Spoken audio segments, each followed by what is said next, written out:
Facebook, coming in YouTube, getting ready to start my show called Jimmy Rants. Come on in, make yourselves at home. It is Friday, so we've got a great show of literally Ask Me Anything. I love doing Friday shows because I never know what the questions are going to be, but you guys never disappoint when you provide your questions. So thank you for being here. We're going to get started here probably in about 5 minutes. We will get started over on Jimmy Rants on Instagram. What's up, Norma? Thank you for being here.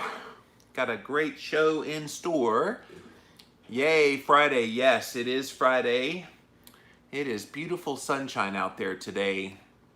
I think when I'm done here today, I'm going to go be out in that sun for a little while. I've been a lot of indoors lately, just getting work done, getting things done. And so when the sun avails itself, you get out there. Hello, Nancy. Hello, Amy. Appreciate you guys being here today for Jimmy Rants. And welcome to my YouTube streamers. Thank you guys for being here as well. We're going to start my show, Jimmy Rants, here in about 5 minutes. So I like to come on here a little bit early, talk to you guys for a bit. I will tell you that lately I've been under just a little more stress than normal. Hello, Raj, thanks for being here today. A little more stress than normal. And I don't know if you guys are experiencing this. It's not that anything is necessarily happening different than what would have happened, but I think the times we're living in, it's almost impossible not to feel a little bit of the effects of just everything. And it can be overwhelming. And I've found for myself, who I tend to take most things in stride, and not get too worked up about things, but it just seems like lately it's almost hard to let go of that tension that seems to be. So I don't know what you do about it. I'm not actively worrying about anything per se, but I certainly do have that feeling of things just aren't well. Hello, Shirley. Thank you for being here on the YouTube stream. Hello, Debbie. Thanks for being here today as well. Yeah, so it's been kind of a strange existence the past few months. And it's not letting up. That's the weird thing. It's like I worry about people who tend to not handle situations well anyway. That we continue to kind of be in this abnormality and this uncertainty, and it's just going to continue to wear on people. What's up, Rob? Thanks for being here today. So we're going to get started on my show, Jimmy Rants, here in about 2 minutes. So get ready for that. So go ahead and get your questions ready here on both Facebook and YouTube Live. I will go to my Instagram Live family first and have their questions. But if you've got a question for me on the Ask Me Anything, literally this is your day. All throughout the week, I'm doing Jimmy Rants, and people ask random questions that are not on the topic we're talking about. And I'm like, okay, come back on Friday, because that's when we answer those kinds of questions. So today is your day to shine. If you have a question you want to ask me about keto or fasting or cholesterol, podcasting, book writing, pretty much whatever you want to ask me a question about. You can even ask a personal question if you want to ask anything personally of me. Nothing is off limits. And yeah, let's see what you come up with. But yeah, it's always a fun time on Fridays. It's funny because when I look at the statistics on the views on YouTube, my Friday Ask Me Anything episodes tend to be some of the more watched things that I do. So you would think it would be some pointed topic that I would talk about, like a study or something like that people would be interested in. No, they want to hear and ask me anything. And I know a lot of people, I know Dr. Barry does regular Ask Me Anything. I know the Keto Connect guys go on Instagram every single day at 9 a.m. and they do basically Ask Me Anything. I know that's kind of the du jour, what people like to do. I like to do topical ones, and then once a week have the Ask Me Anything. Hello, Greta. Hello, Abel. Come on in, you guys. Getting ready to start my show, Jimmy Rants. And I think we're going to go ahead and get started, but ask your questions. Put them down there, you guys. And then when the time comes, I'll come to you and answer your questions pretty much about whatever you want to ask about. So much out there. Happy Friday. What's going on, my friend? Thanks for being here, Abel. Feel free, you guys, if you like what we have here, please go ahead and share it on your pages. You can hit that little share button down there, and you can share it on your page or any of the pages that your group, you follow a group. You can put it in there. What's up, Susie Q? Oh, I love that. Her name is Sue, and then she puts ZQ, Susie Q. That's cute. I like that.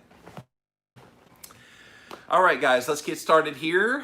If you guys are ready there at YouTube, you guys are ready at Facebook, we're going to get started over here on Instagram. What's up, Judy? And here we go. It's Ask Me Anything time here on Jimmy Rant. So ask your questions and we will answer them. Click on that little box down there in the corner. It'll zip you right on over to IGTV so you can watch this on replay. JimmyRants.com is the website. And as always, if you want to engage live in the content, you gotta go follow me over on Instagram. I am at Living Low Carb Man, LIVINLOWCARBMAN. Once you're there, engage live, just like all these people coming in here, like Linda and Dansum, J. Cole, David, so many people coming in so fast, it's hard to keep up with you guys. So thank you guys for being here today on Jimmy Rants. We also simulcast live over here on my Facebook page, just like Faye, who just popped into my Facebook page. Thank you all for being here today. And then finally on my YouTube stream, the live stream, we have you guys there as well. So thank you all for being here today on Jimmy Rants. If you missed the live, you can watch it on replay on IGTV here on Instagram. We also put the past episodes up over on YouTube. If you type in a keyword Jimmy Rants, you will find the show. And finally, we have the best of the best of the best, all at the official website of Jimmy Rants. It's JimmyRants.com. Go check out all the past episodes. And yes, Mike, representing my team, Cowboys. All of the past episodes that we've done of this show on Jimmy Rants are at JimmyRants.com. And if you get value out of what we do here on this show, then add value back to me by clicking on the Patreon page. And really any amount that you can provide would be helpful. I looked it up the other day. If everybody that listened to Jimmy Rants and watched Jimmy Rants and got enjoyment out of this show, if everybody just contributed $1, it would go a long way, and I would never have to have any sponsors or anything. So that's kind of a shocking number when you think about it. Wow, just $1. But it does make a huge difference. So anything that you can do to help us keep this on the air, because we don't do sponsors on Jimmy Rants, would be greatly appreciated. Okay, guys, it is Friday, which you know what that means. It is Ask Me Anything. So literally, this is your opportunity all throughout the week. So many people asking questions off topic of what I'm talking about. Today is your day. Every Friday, we give you the opportunity, the open floor, pretty much what you want to ask a question about. So you can ask about keto, cholesterol, fasting, book writing, podcasting, anything personal about me, whatever you want to ask. Today is your day to be doing that. So as I always do on Ask Me Anything, I have a few articles that aren't worthy of a whole Jimmy Rants, but a few short little tidbits that I have to talk about. Then I think I saw one question that came in ahead of time on Instagram, and then we'll come to all of your questions. So get them ready, you guys. Go ahead and write them down there, and we'll get to you guys in due course. So this first one, I told you guys about this new group called Frontline COVID-19 Critical Care Working Group, and they have been trying to look at alternative ways to deal with COVID-19 that doesn't ultimately put patients on a respirator so that they eventually, half of them, die. So they kind of put together this thing called a Math Plus protocol, and they have now done a trial on the Math Plus protocol. And so let's see if I can get to the main part here. It's called the Recovery Trial. It was conducted by the University of Oxford, and they reported that the use of the corticosteroid called dexamethasone improved survival from COVID-19 by 1/3 in those patients who did have to be put on a ventilator, and by 1/5 in patients who had to be had to have oxygen basically. And so this is a part of the protocol, that Math Plus protocol. And so they gave the reasons as why it helps. Methylprednisone reaches magnitudes higher concentrations in lung tissue than dexamethasone.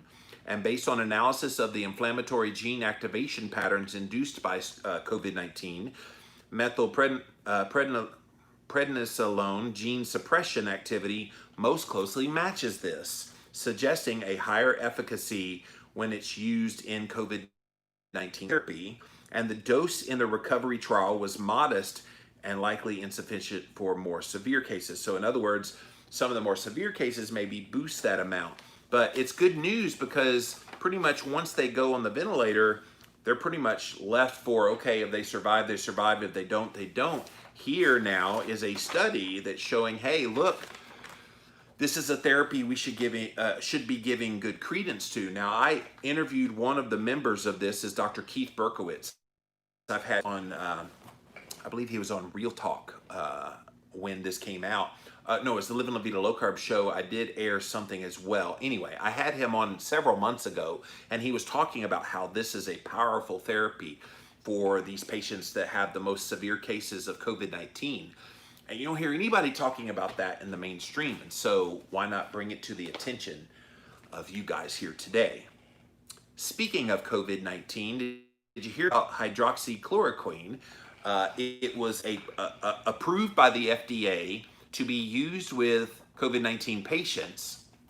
They approved it, and then so the federal government started to stockpile 63 million doses of hydroxychloroquine, but then the FDA revoked the permission for the drug to be used on coronavirus patients. So now we have 63 million doses of hydroxychloroquine just sitting and waiting with nowhere to go.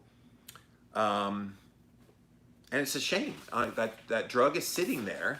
And I get it, the FDA doesn't want it to be used for that purpose. But what about those doctors who do find that there's efficacy with it? Are they supposed to not be able to access some of this 63 million doses? Plus those people who actually take that drug for like malaria and other purposes, how are they going to get access? It's going to be interesting to see what they do to redistribute that 63 million doses of that drug that they were ready to go with, and were already ready to distribute it. The interesting thing is some of the companies had donated those stockpiles to try to help with this. And I guess it begs the question, why did the FDA back out? Did they get pressure from somebody? I don't know. Men, guess what? You're in trouble. Because the 2020 dietary guidelines, one of the things they want to do is to get you to cut back on your booze. So they are now releasing little tidbits of what's going to end up in the dietary guidelines for Americans.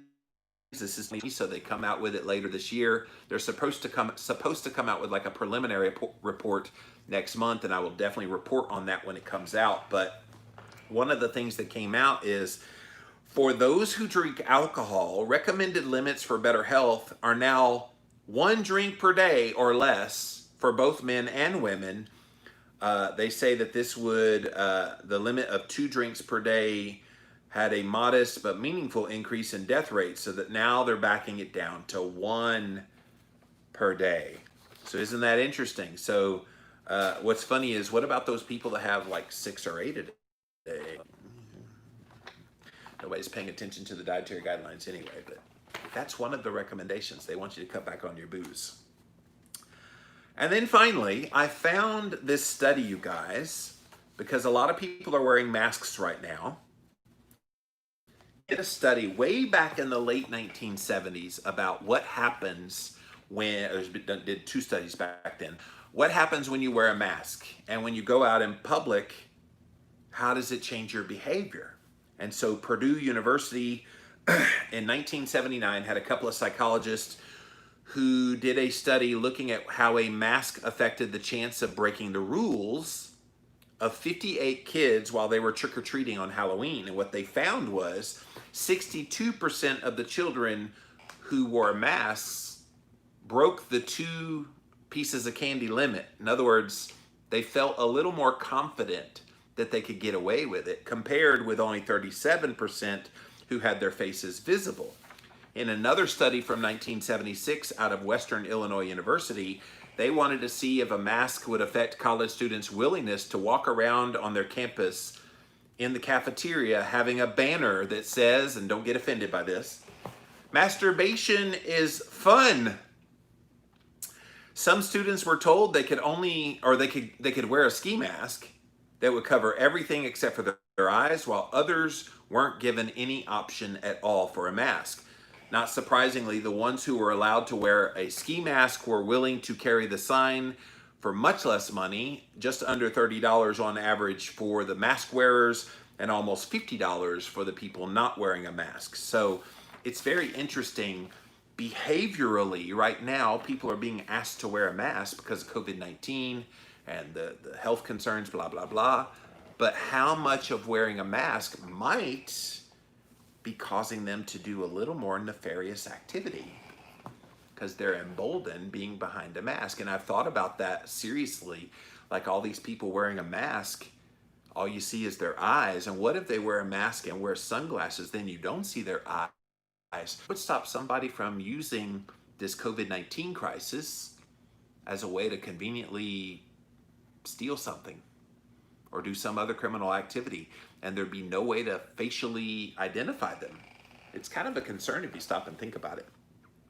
All right, that was all the articles I had. I did have one question come in here over here on Instagram, and I will remind you, this is Ask Me Anything, so this is your opportunity. If you just joined us, ask your questions. I can answer questions about keto, fasting, cholesterol, podcasting, book writing, pretty much anything personal about me. Whatever you want to ask, I will get to all of them here today on Jimmy Rants. All right, let's go to this one that came in before.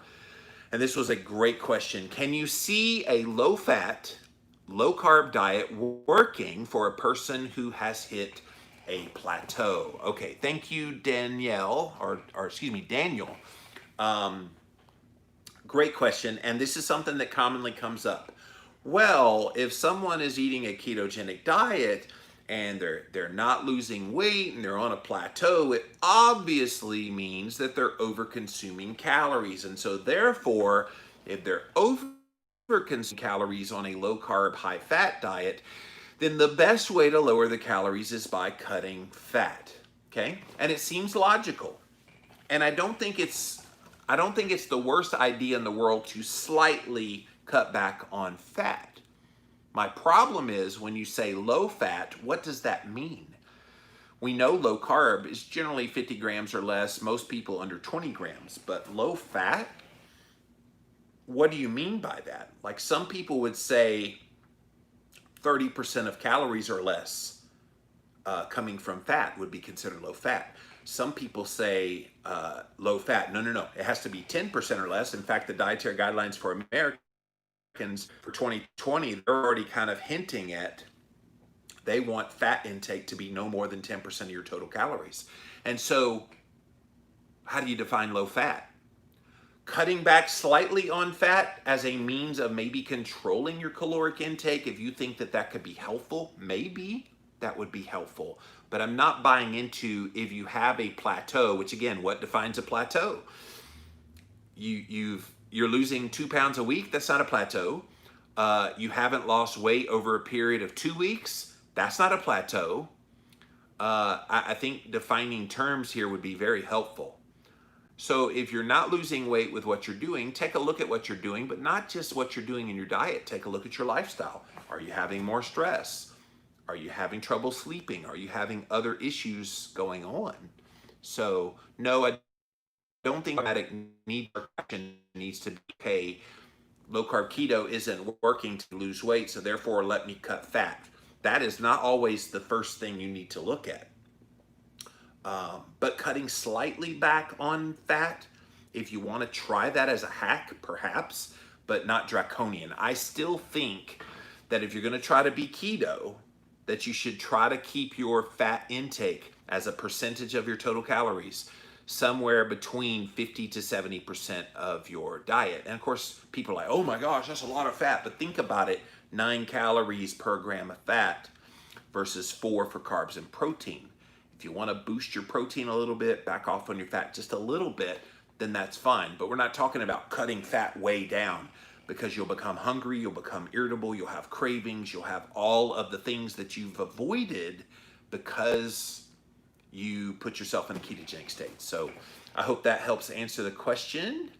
Now we're gonna come to you guys to see what you guys have to say. So we're gonna go to Instagram first, then over to Facebook, finally over to YouTube. Get your questions ready, you guys. I see here on Facebook, you got a ton of questions coming in. So here we go.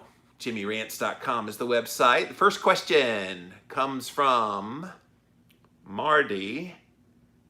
Can I drink apple cider vinegar every day for the rest of my life? Why not?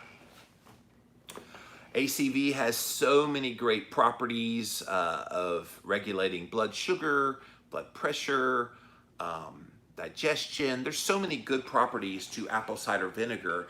I don't know why you would want to include it in your diet on a daily basis. And so I know a lot of people do, and I think it's a great idea. It's a little bit bitter for those of you that have never had apple cider vinegar before. It can be bitter if you've never had it before, but if you think of it as a supplement, then certainly you can get used to it over time. But yeah, I think that's a great idea.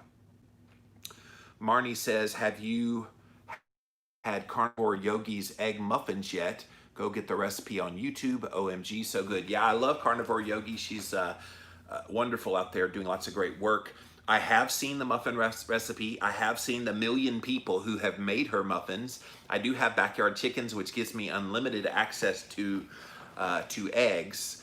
And I see that it takes quite a bit of egg yolks. So most of her recipe is egg yolks. And so, yeah, I've got a ton of eggs, and I've been trying to set aside time to make them. I have not made them yet, but I have seen all the people talking about it. So thank you, Marnie.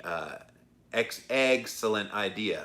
Again, that's Carnivore Yogi over on Instagram if you want to go check out her egg muffins. J. Cole says, new to keto, only 2 weeks in, but low energy at the gym. When does this begin to change? Doc confirmed I am in ketosis. New to your show and love it. Thank you, J. Cole. I'm going to define some terms for you. So you are ketogenic for 2 weeks. Can I tell you a little secret? Yes, your doctor is right. You're in ketosis, but in ketosis is not keto adapted. So people often say, well, I have ketones in my blood. I have measurable ketones. And if your doctor checked ketones, they might have only tested it in your urine and seen it in there. It's not really an accurate way to test. Early on, urine does tend to be a little bit higher. That's the acetoacetate that's showing up. If it's a blood marker, then it will come up as a number of 0.5 or higher. In ketosis means you have levels of ketones that are measurable. That's not the same as keto adapted. And this is why you're struggling at the gym with energy. Number one, you might not be eating enough, because one of the things that happens when you start eating this way is you spontaneously greatly reduce your energy intake. Because you're so full, because the foods that you're eating are giving you satiety, you may be inadvertently under eating foods. On gym days, make sure that you're getting enough food in your body. And I'm one of those people that I have to eat before I go to the gym. I know it's in vogue to go to the gym in a very fasted state, blah, blah, blah. Okay, for those of you that can power through that, great. For those of you that have energy problems at the gym, and I was one of those people before I realized this, eat something before you go and make it protein and fat heavy. That way you have the energy to work through your workout. But keto adaptation can take upwards of 4 to 6 weeks.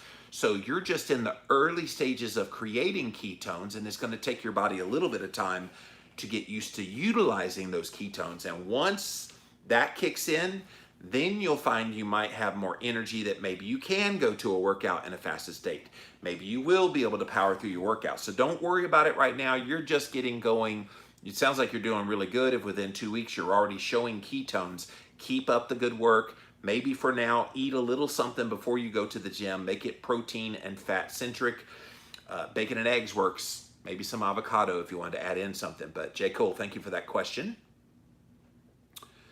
Mike says, I make my own apple cider vinegar with lemon water along with a couple of drops of liquid stevia. Oh, so you make it kind of like a little elixir. Mike, that's cool. Thank you for sharing that. And you get kind of the acidity from both the apple cider vinegar and the lemon. So that's good. All right. Thank you, Instagram. Keep your questions rolling because we've got a whole hour here, you guys, where I'm going to answer your questions. So while you guys get me more questions, I'm going to pop over here to my Facebook page. What's up, Facebook? I know I saw a bunch of questions come in over here, so let's see what you guys have for me. Abel says, I have a question about sleep. My Oura Ring readouts couldn't be more different from yours. I usually max out at about 6 hours of sleep, even if I'm in bed for 10 hours, literally. REM and deep sleep usually max out around an hour each, but I often have 20 wake-ups throughout the night. I usually feel pretty well rested though, although plenty of room for improvement. What's the deal? Abel, you're not the only one that I've heard from people say that it shows you woke up multiple times. And of course, these people that own the Oura Ring, and mine's charging right now, I'd be showing it. The people that have the ring, they're like, I don't get up to go to the bathroom at all. You know, I know when it shows that I was awake, I know it was actual awake because I had to go pee. I'm one of those, I have to 3 pee a night kind of people. But there's other people that they sleep all through the night. And so what in the world? I'm wondering if there's something on the ring for people that are more wigglers in bed than others. I must sleep so still because I don't hardly ever get that on mine. And of course, when you wiggle around and you make that wake up time happen, it tends to hurt your sleep score. So that's why you don't get really good readouts. Now, as far as the 6 hours of sleep, I think you're getting more than that. And I would even say efficiency-wise, you'd have to be getting more than that, especially if you're feeling rested and you're only showing that you get about an hour each of REM and deep. Just for example, last night, I slept about 6 hours and 10 minutes, and I had over an hour and a half each of REM and deep. And so that's the restorative sleep that you're looking for. The only thing I can suggest is try resetting it to factory settings and see if maybe there's just a glitch in the system. I know this other friend did that and she started seeing less of those kind of wake ups in the middle of the night. Worst comes to worst, contact Oura and just say, hey, what's going on? Because I'm not getting up and yet it's registering that. Now they just recently added, Abel, in the recent update, the movement. And so you can see if it's showing that you're having movement during your sleep, and if it's really strong, erratic, maybe you've got an issue where you wiggle around. Maybe get Allison to watch you one night and say, Abel, you're moving around quite a bit, dude. But yeah, I hope you get that worked out because that is a powerful tracking data, but if you're excessively moving, it might not be giving you the data that you want. But thank you for that question. Rob wants to know, is it worth recording a podcast via Zoom using the audio on podcast stream and then use video as well on YouTube? Asking for a friend. LOL. Yeah, Rob is a fellow podcaster. So I recently started doing video interviews that I then air the audio on the Living La Vida Low Carb show on Wednesdays, and then I'm throwing the video up on YouTube. I've done it for the last couple of weeks. I've got several more in the can that's going to air here in the coming weeks. I am finding value, and Abel would be a great one to tell you how valuable it is putting your podcast up as a video.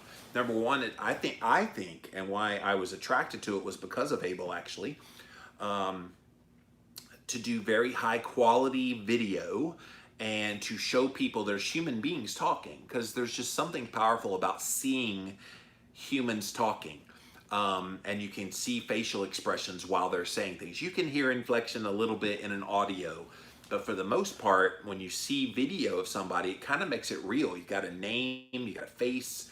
It just becomes more real than just hearing it on audio.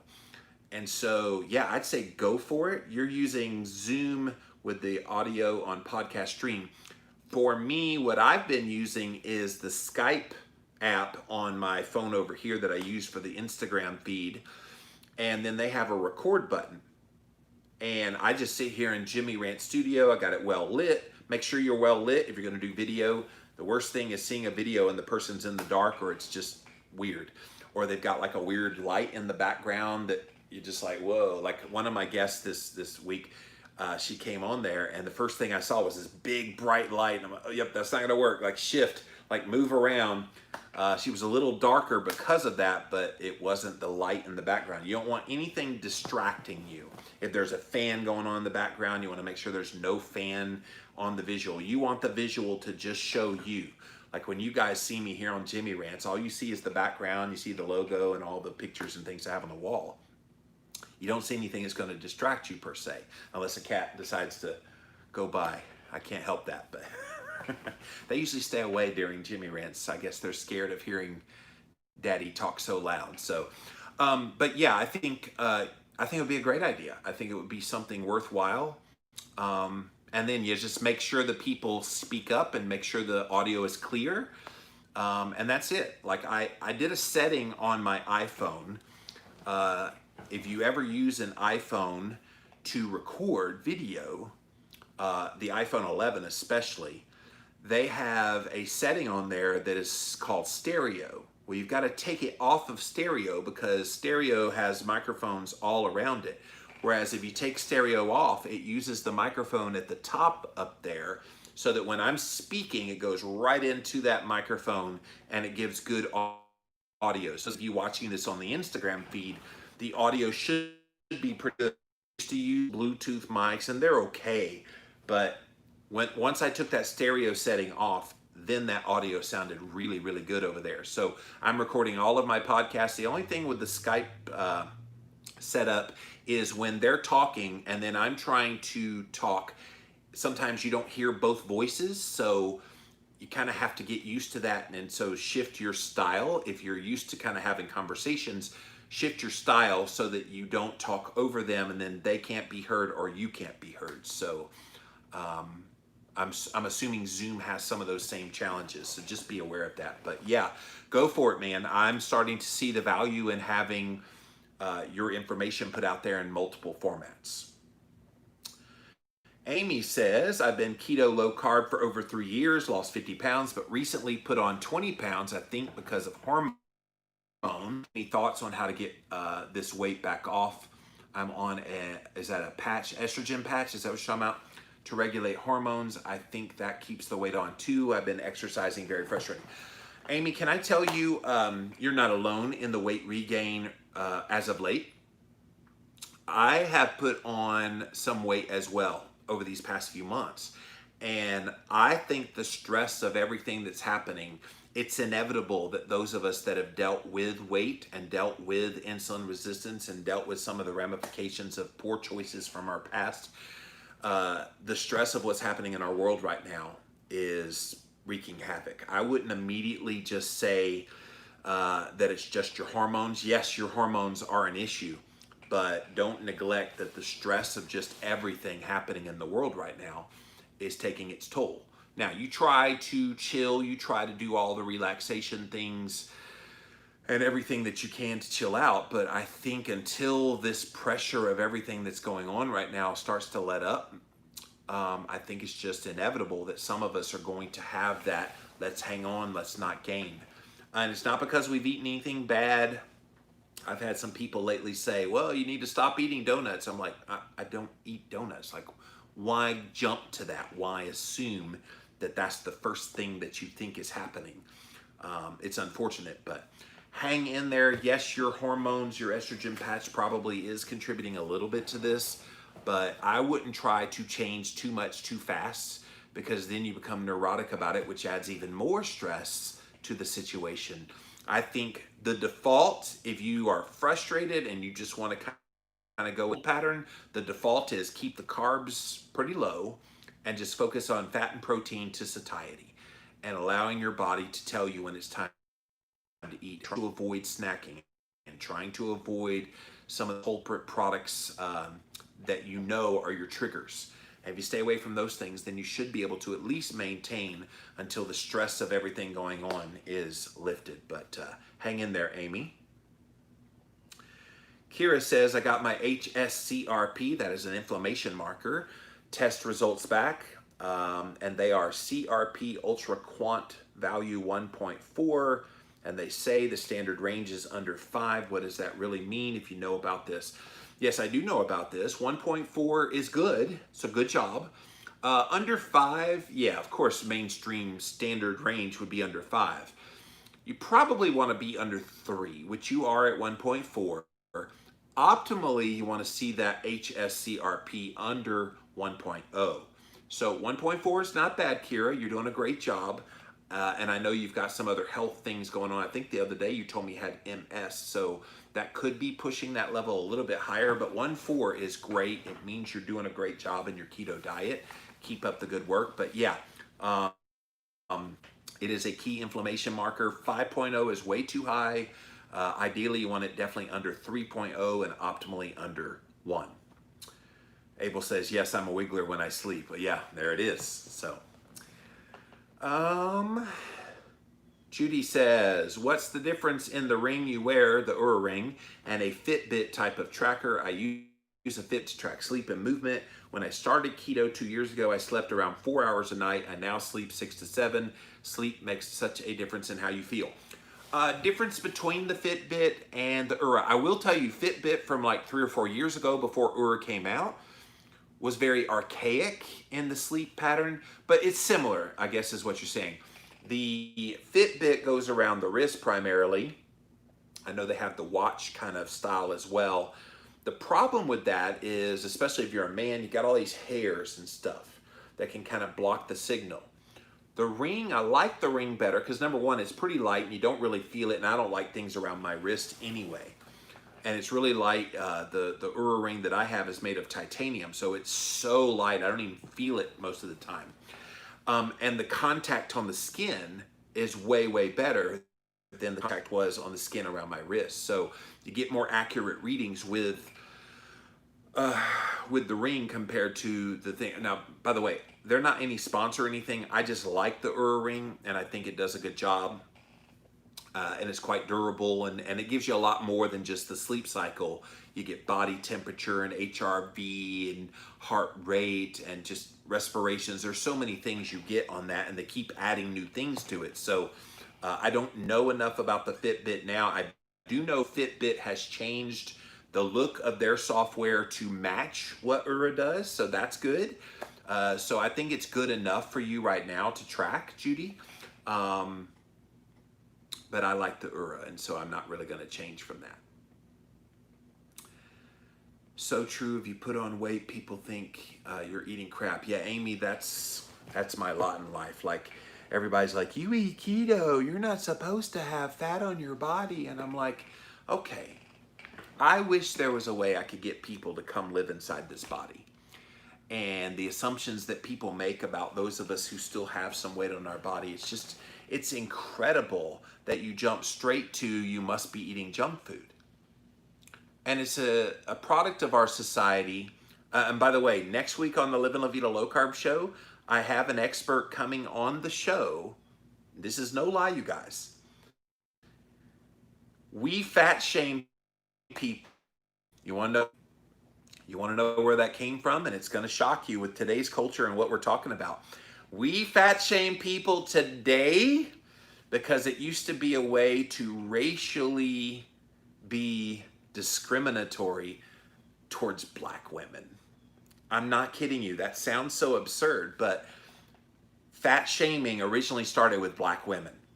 And they told black women that they were savages if they had weight on their body. And so it became this negativity towards black women that then eventually became, when white people started getting fat as well, eventually became fat shaming for everybody. It started as a racial thing. So I have an expert coming on the Live and La Vida Low Carb show next week to talk about that. But that was a shock when I first heard about that. I was like, what?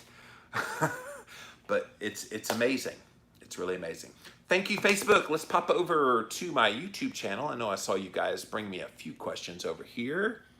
Raj wants to know, is caffeine extract powder beneficial over black coffee? I don't know what benefits you're trying to get from either one of those things. I know some people, caffeine gives them energy, I suppose, but yeah, I would think if you get it from an extract powder or black coffee, it's 6 of one, half dozen another. Raj also wants to know how much protein should you take in if you're on keto and want muscle building. I'm taking 100 grams of protein, 50 grams of net carbs, mainly from non-starchy veggies, and 90 grams of fat. So, great question. There is no formulation for all people, so that's kind of the challenge in answering that question. I will tell you, go look up a ketogenic bodybuilder over here on Instagram. He's all over the internet, but Keto Savage is Robert Sykes.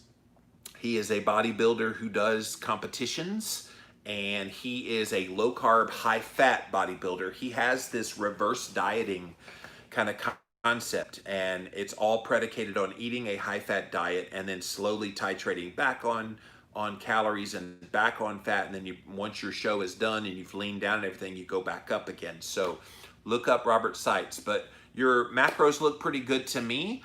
I would say that if you're getting the results you want from what you're doing there, then keep doing it. It's the moment that it doesn't start working that maybe you need to tweak a little bit. But don't assume that you have to go high protein in order to get bodybuilding. That is a misnomer.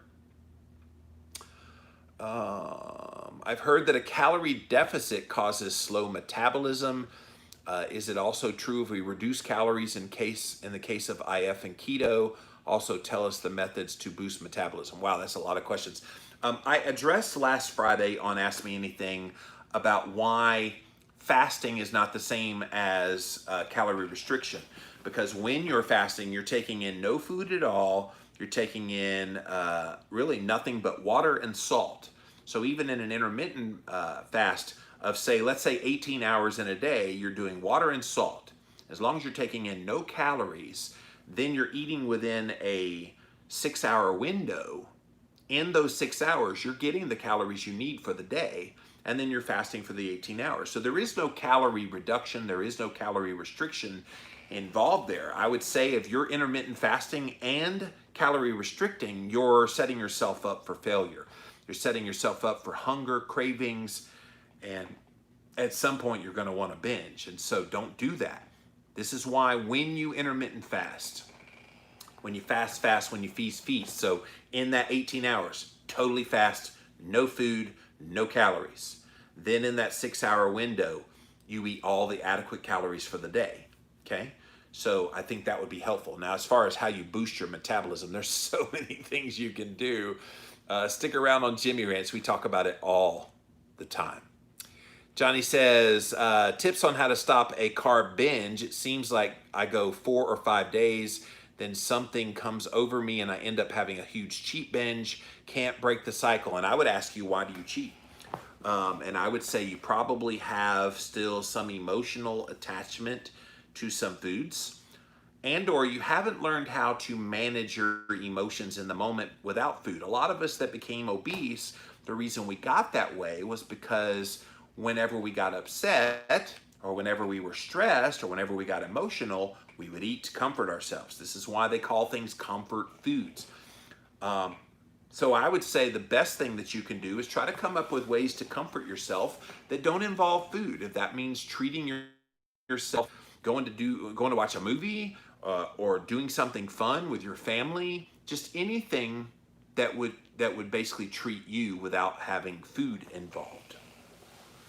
But also in the moment, when you have that craving come on, when you have those feelings of, oh my God, I want a carb binge, I have found one of the most powerful tools is what I'm about to share with you. I put this in my book, Keto Clarity, when it came out 6 years ago. I put this in there. And if you don't have an aversion to dairy, this is very, very powerful. And it definitely zaps that craving. Because what's happening when you get that craving for carbs, you're not actually craving carbs. What your body is craving is fats and nutrients. And fat is a nutrient, but other kind of micronutrients. So what you need to do is take a piece of hard cheese, okay? And then get some grass-fed butter. I like Kerrygold, but any grass-fed butter will do. Spread it on top of that cheese, and it's gonna be a little chunk of fatty cheese with that fat right there on top, and I want you to eat that. And you're going, what in the world does that do? Watch what happens when you put that in your mouth and you swallow that. When you're having carb cravings, within 10 to 15 minutes, you no longer want those carbs. It works like magic. I promise you, if you try that, it's gonna zap those cravings. Now, keep in mind, again, when you have those cravings, you're gonna have a lot of things where your body's trying to send you signals for food, and it's usually crappy food. You're actually missing micronutrients. So look up this book by Julia Ross called The Craving Cure. And in there, she recommends various supplements that you can take that instantly will take away cravings. So a lot of really good resources out there. But Julia Ross, The Craving Cure, is the one that I love the most. All right. Edith says, hi, I'm in the same situation you're in. I have to thank folks like you, Dr. Sean Baker, Dr. Atkins, for coming out. I'm now doing 23-1 fasting daily. I'm beating insulin resistance, which is great. Yes, that is so awesome. Well, good job. Good job. Thank you, YouTube. I'm going to pop back over to my Instagrammers. Let's see if you got any more questions for me, guys. Come see what you have to say. Dansum says, hello from the Netherlands. Thank you for being here. How did you realize through all your willingness to help people that being a public figure was the way to go? Oh, I was kicking and screaming becoming a public figure. In fact, when I first started Living La Vida Low Carb as a blog, I had just lost weight a few months prior, and I wasn't planning on being a public. I wanted to just share my story. And of course, this was 2005 that this happened. And so 2005, I was blogging, and blogging was kind of one of the things. They still had forums. MySpace was still a thing back in 2005. And so I wasn't planning on doing anything with this per se. I was just sharing my story. And then about a year later, I had this guy say, hey, we need to have you become a podcaster in 2006. And I'm like, whoa, a what? And he's like, yeah, you talk behind a microphone and you can just rant. I'm like, well, I know how to rant. Thus, Jimmy Rants today. And he's like, dude, I think you'd be good at it. It's kind of this emerging field of podcasting. What is that? He's like, oh, it's like a radio show on demand. People can just go listen. Where do they listen? On their computer? Remember, iTunes didn't exist. The iPhone didn't exist yet. And so I just started doing that. And through that podcast is when people started hearing my voice and starting to learn more about me. I started being asked to come to different events. And it just grew from there. And then, of course, I became an author and then became a best-selling author. And it just kind of turned into this public figure thing. I never sought it out. And even today, I've gotten used to it because I've done it for a while and I've been in kind of like conferences and people wanting to meet a celebrity. That's still so weird to me that I'm looked at in that way. But no, I never sought it out. But I have always had a heart for people in everything that I do. And I feel like I have a gift of teaching. I feel like I know how to communicate clearly. And so why not use those skills? And see, here's the other thing. For the longest time in my life, I have felt inferior. I have felt like I've held back because of my weight, because of kind of the expectations. I had childhood trauma where my dad said I would never amount to anything and that your life is worthless and useless. So when you hear these kinds of messages, you kind of believe them at one level. And so for me, that's kind of where I stayed for a while. But then at some point, I became empowered that no, damn it, I've got something to offer this world, and I'm going to use those gifts and talents. Since embracing those gifts and talents that I have, I now feel very confident in everything that I do. Always reminding myself of why I'm doing this. It's not about the money, and I've been very successful and very blessed in my life in that way. And it's not really about the fame. I could care less if people know who Jimmy Moore is. I care about people. I care about giving them good information that can be helpful to them in their life and their health journey. And I feel like that's my legacy in the world. If people say, I am better today because of something that I did. And so for me, the fame and the notoriety and being a public figure just comes along with that helping people. But my number one mission is and will always be, what can I do to help people? But thank you for that question. Uncut says, been doing keto for 3 years, thinking of testing a high carb day. Should I do high carb, low fat for just one meal or for a full day? I've heard differing opinions. So, great question. The last thing you want to do if you do high carb is to eat high fat, because one of the fastest ways to really mess up your metabolism is to combine a high carb diet with a high fat diet. That is far worse than just about anything you could possibly do to yourself metabolically. It will pack on pounds fast, and it's just not good. Inflammation will go up, blood sugar, insulin, all the markers will get really bad. So don't do that. I would say yes, your strategy of doing high carb, you need to have a conjunctive lowering of the fat at the same time. This is why when you lower the carbs, you have to increase the fat, because if you don't, you'll undereat calories because you can only eat just so much protein. It's a very limited amount of protein you can have because your body can only handle just so much. So you have to increase the fat. Same goes with when you're reducing or you're eating more carbs. You have to reduce fat because you just can't have both of them at the same time. So I would concur with you to have the full day of low fat, high carb, if that's what you choose to do. Now, I would ask you the question, what are you doing that for? What's the test? What are you trying to see will happen? What do you hope will happen? I'm trying to think what you would accomplish out of that, other than you knock yourself out of ketosis, and maybe through that you recognize things in your body. I'm trying to figure out what the rhyme or reason of doing that would be. Erica says this question is about cholesterol. All right, here we go. After first going keto, I developed these yellow things under my eyes. My number was 230. How did this happen to me? Okay, number one, 230 total cholesterol is not bad.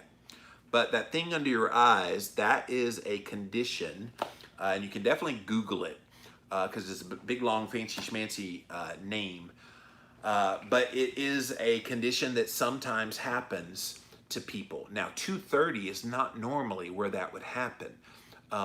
Normally, I see people that start to have those little yellow deposits under their eyes. That usually happens in the 700 to 800 range of total cholesterol. So I don't know if the two are related, but definitely Google the name of that condition. I know some people have kind of a genetic condition like that that can make them have those deposits under the eyes. But 230, I mean, 230 is nothing, Erica, as a total cholesterol. In fact, 50 years ago, 230 would be considered well within the normal range. People forget that it used to be normal cholesterol was about 270 or below. And then when they found they could push a drug on people, they pushed it down to 200. And now they're trying to push it to like 180, 170. So yeah, 230 is normal. But as far as that condition with the yellow things under your eyes, Google that condition and talk with your doctor about maybe you might have some genetic predispositions there. Oh, Keto Uncut is Rachel. Did you change your name, Rachel? As an extreme person, is it best to start yoga at 7 days or try for one and see if I follow through? I love yoga. I don't see any reason why you couldn't do as much yoga as you want to do. But if you've never done yoga before, I would say try 1 day and see how you feel. I will tell you, you don't think you're doing much working out when you're doing that? Yeah, you are, especially when you're doing like balance and some of those other things. it can be a little bit rough on the body. So just be aware of that depending on your yoga class. So yeah, Pilates is like yoga on acid. So that one you definitely will feel the next day. So I would say if you're going to start, maybe do 1 to 3 a week and see how you like it. I don't know about 7 days a week of yoga. I've never done that per se.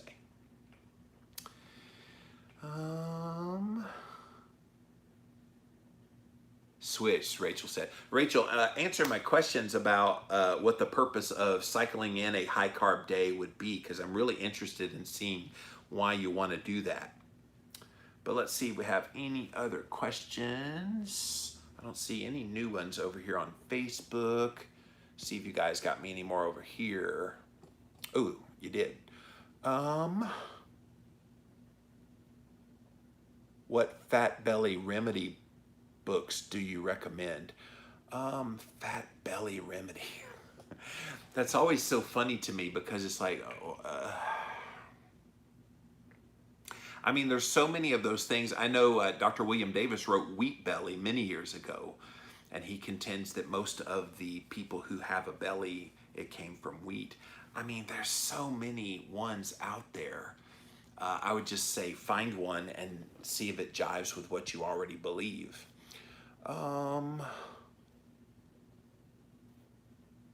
There's a book called Fat Cell Killer by Brad Pilon in the market. You had to Eat, Stop, Eat, which was the first intermittent fasting book on the market. However, as far as I know, fat cells could not be killed.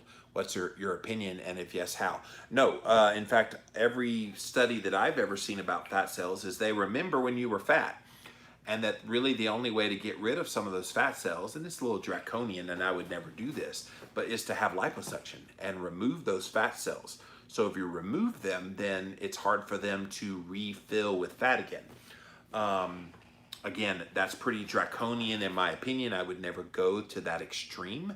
But as far as I know, that's how you would get rid of them. There's no, other than fasting on a regular basis, kind of like cycling in long periods of fasting, you might be able to reduce them that way. But it's definitely a difficult issue for sure. What's your favorite outdoor activity? I've been all about biking this summer, says Jax. Yeah, I think just being outdoors in general is a great thing. And I'm very much a fan of walking. Even when I was super big, well over 400 pounds, I would walk. I love walking. I always have loved walking, and I'm a fast walker as well. So if I had an area like a trail or something where I could walk on a trail, I would love that. I am about an hour from the mountains, so definitely have been doing some of the hikes and those kinds of things. I do enjoy that.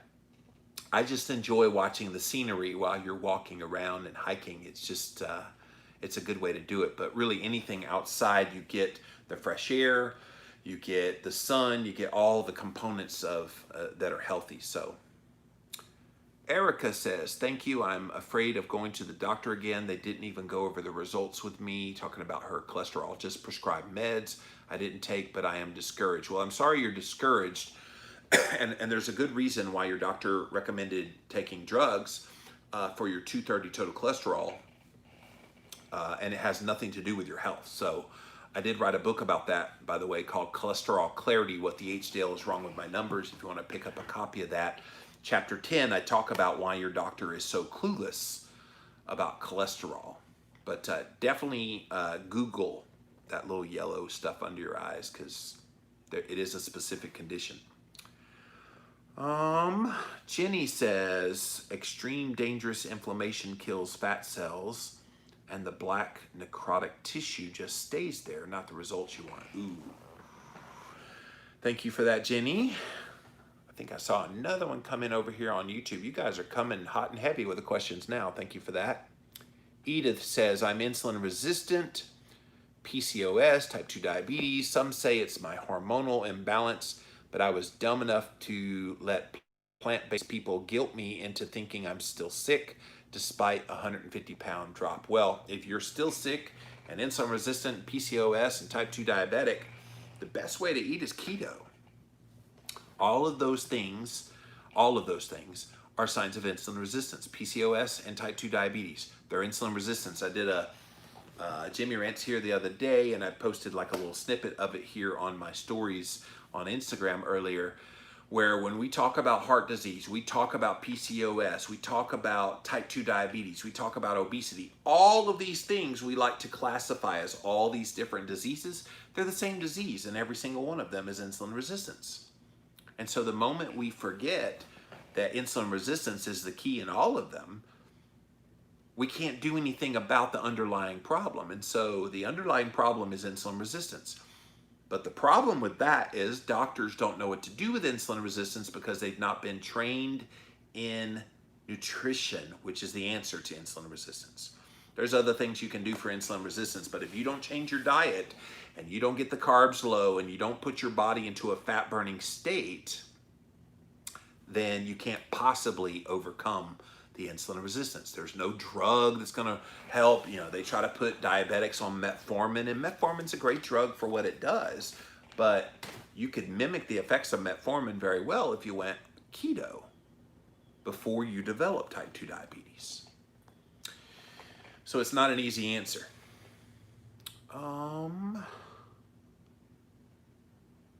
Rachel says, just to experiment, talking about the carb up day, first time in 3 years intentionally kicking myself out of ketosis, thinking it's to watch my glucose, see how I feel, differences in my workout in the aftermath, definitely not jumping ship, just taking a swim for a day.